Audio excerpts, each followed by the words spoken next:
Doctor अजीज खान, मुझे बताइए, अब तो आपके लिए चुनौती बढ़ गई है, क्योंकि कहा जा रहा है कि जिस राज्य की जितनी जनसंख्या उतने ज्यादा मंत्री, यानी यूपी के शेयर भारी भरकम होगा, जातिगत समीकरण भी साधे जाएंगे। तो आपको तो तैयार रहना चाहिए अब उत्तर प्रदेश में लड़ाई के लिए। देखिए दीपक जी, सबसे बड़ी बात यह है कि जब नीत में ही खोट हो और नियत में खोट हो, तो ये चाहे जितना बड़ा जंबो कैबिनेट बना लिया जाए, सिपा सलारों की फौज बना ली जाए, मुझे लग रहा है उससे कुछ होने वाला नहीं है। और उत्तर प्रदेश के वैसे भी 10, अगर प्रधानमंत्री जी को भी मिला लिया जाए तो 10 ऑलरेडी कैबिनेट में है, 10 मंत्री ऑलरेडी है।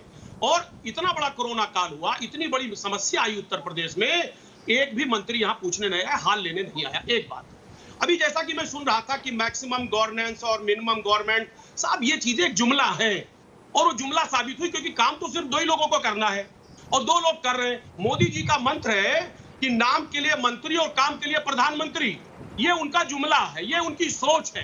तो साहब वो सोच पहले से साबित हो रही है। अब पहले से 2 ही लोग काम कर रहे हैं और आने वाले वक्त में भी यही लोग काम करेंगे, चाहे जितना बड़ा जंबो कैबिनेट बना ले। सिर्फ देश पर एक भार बढ़ने जा रहा है, एक खर्चा बढ़ने जा रहा है, इसके अलावा कुछ नहीं है। देखिए आने वाले वक्त में जैसे उत्तर प्रदेश में और बाकी दूसरे प्रदेशों में जो चुनाव है, उस चुनाव को साधने के लिए, जातिगत समीकरण को साधने के लिए, या कुछ ऐसे लोग जिन्होंने एक चुनी हुई सरकार जो मध्य प्रदेश में है, उसका तोहफा स्वरूप जो दिया जा रहा है, ये वाकई में ये देश की जनता और प्रदेश की जनता देख रही है।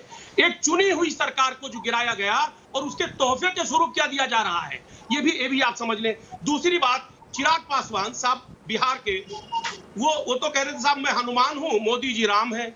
साहब हनुमान को ही उनके ही लंका में आग लगा दिया। कहने का मकसद सिर्फ ये है कि जो भी कुछ हो रहा है ये वाकई में बहुत ही दुखद है। एक बात आप समझ लीजिए। दूसरी बात मैं आपको बताऊं कि साहब ये इतना बड़ा जंबो कैबिनेट है, पहले से लोग थे, संतोष गंगवार जी का। भाई अजीज खान साहब, दुखद क्यों बोल रहे हैं आप इसको? भाई प्रधानमंत्री का प्रेरोगेटिव है, संविधान के अंदर उनको दायित्व दिया गया, दुखद कौन सी बात हो गई इसमें?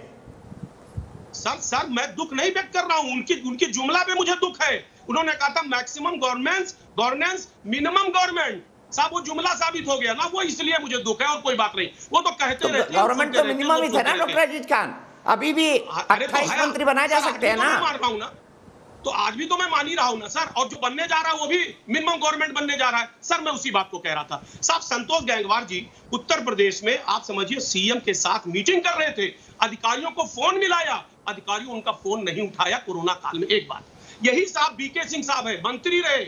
आप इस बात को समझिए, गाजियाबाद में अपने एक रिश्तेदार को वह एडमिट कराने के लिए कोशिश कर रहे थे, बेड ढूंढ रहे थे, नहीं मिला, साहब सीएम साहब की मदद ली। तो ऐसे मंत्रियों का क्या काम जो अपने रिश्तेदारों का, जनता का अगर काम ना करवा पाए, तो साहब ऐसे मंत्रियों का क्या काम? सिर्फ जब 2 ही लोगों को सरकार चलाना है, देश चलाना है, तो देश पर इतना बड़ा भार क्यों लादा जा रहा है? ठीक है सर।